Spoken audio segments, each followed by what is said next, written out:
কিছু ভালোবাসা, যা কিছু সৃষ্টি, যা কিছু অনন্ত, সবই যেন এক নামে ডাকে রবীন্দ্রনাথ। শ্রদ্ধেয় অতিথিবৃন্দ, প্রিয় শিল্পী এবং সখী দর্শক মণ্ডলী, আমি সোমা বণিক। আজকের এই বিশেষ সন্ধ্যায় আপনাদের সকলকে জানাই আমার বিনম্র শ্রদ্ধা এবং ভালোবাসা। 22শে শ্রাবণ রবীন্দ্র প্রয়াণ দিবস উপলক্ষে এই মঞ্চে আজ শুধুই এক অনুষ্ঠানের আয়োজন নয়, আজ এক আত্মিক আরাধনা, এক স্মৃতিমগ্ন শ্রদ্ধাঞ্জলি। শব্দশ্রুতি বাচনিক ও শকুন শিল্প যৌথ উদ্যোগে আজ আমরা স্মরণ করছি এক মহৎ আত্মাকে, যার কলমে জেগে উঠেছিল ভবিষ্যতের বাঙালি, জাগ্রত ভারত, মুক্ত বিশ্ব। কবিগুরু ভারততীর্থ কবিতার অংশ বিশেষে সমবেত আবৃত্তির মধ্য দিয়ে আসুন আমরা অনুষ্ঠান শুরু করি, কবিকে শ্রদ্ধাঞ্জলি অর্পণ করি।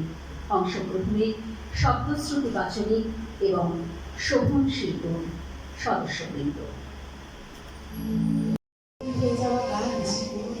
চিঠি কি কাদম্বরীর চেয়ে থাকা, চিঠি কি দইওয়ালা, ঘণ্টাতলা, কালো বাড়ি, রাঙামাটির খবর।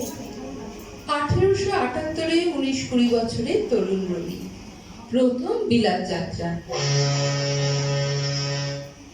আর এই প্রথম বিলাত ভ্রমণের অভিজ্ঞতা নিয়েই শুরু হলো বিপুল পত্রভাণ্ডার, পুরো প্রবাসীর পত্র।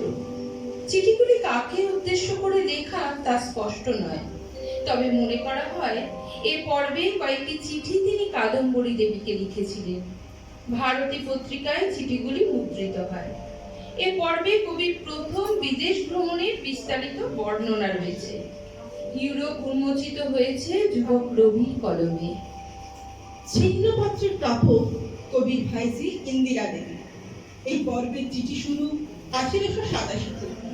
কবি তখন কুষ্টিয়া, শিলাইদহ, প্রতিশরীর পথে পথে নিসর্গ দেখে পাতার পর পাতা লিখে চলেছেন মন্থর জনজীবনের কথা। পদ্মার ধারে থেকে যাওয়া সূর্যাস্ত অথবা আখড়ার গা ছুঁয়ে ওঠা লালনের গান ভাসছে তখন। এই পর্বেই কবি লিখলেন, কবিতা আমার বহুকালের প্রেয়সী। জীবনে জ্ঞাত ও অজ্ঞাত সারে অনেক মিথ্যাচারণ করা যায়, কিন্তু কবিতার কখনো মিথ্যা কথা বলিনি। সেই আমার জীবনে সমস্ত গভীর সত্যের একমাত্র আশ্রয়স্থল। মানুষের সবচেয়ে সত্য কথাটি বেরিয়ে আসে চিঠিতে। অন্তরের কথা চিঠিতে প্রকাশ পাচ্ছে মানে বুঝতে হবে যাকে চিঠি লেখা হচ্ছে তারও চিঠি লেখবার একটা ক্ষমতা আছে। আর যাদের মধ্যে চিঠি দেয়া নেওয়া হয়নি, কবির মতে তারা একে অপরকে অসম্পূর্ণ করেই জানে।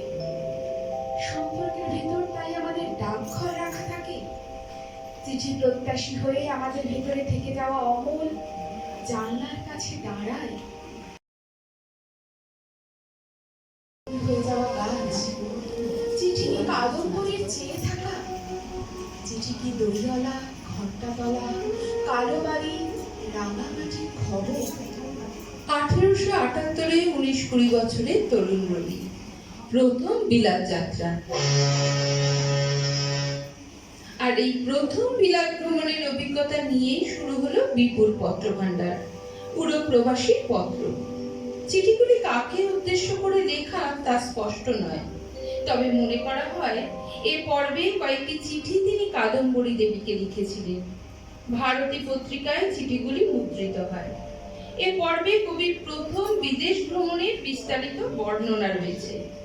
ইউরোপ উন্মোচিত হয়েছে যুবক রবির কলমে। ছিন্নপত্রের প্রাপক কবির ভাইঝি ইন্দিরা দেবী। এই পর্বের চিঠি শুরু 1887। কবি তখন কুষ্টিয়া, শিলাইদহ, প্রতিশরীর পথে পথে নিসর্গ দেখে পাতার পর পাতা লিখে চলেছেন মন্থর জনজীবনের কথা।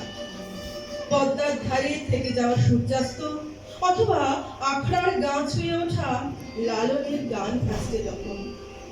এই পর্বেই কবি লিখলেন, কবিতা আমার বহুকালের প্রেয়সী। জীবনে জ্ঞাত ও অজ্ঞাত সারে অনেক মিথ্যাচারণ করা যায়, কিন্তু কবিতার কখনো মিথ্যা কথা বলিনি।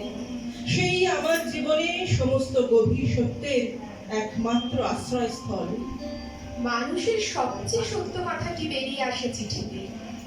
অন্তরের কথা চিঠিতে প্রকাশ পাচ্ছে মানে বুঝতে হবে যাকে চিঠি লেখা হচ্ছে তারও চিঠি লিখবার একটা ক্ষমতা আছে।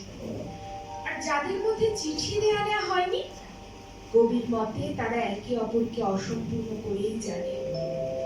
সম্পর্কের ভেতর তাই আমাদের ডাকঘর রাখা থাকে, চিঠি প্রত্যাশী হয়ে আমাদের ভেতরে থেকে যাওয়া অমল জানলার কাছে দাঁড়ায়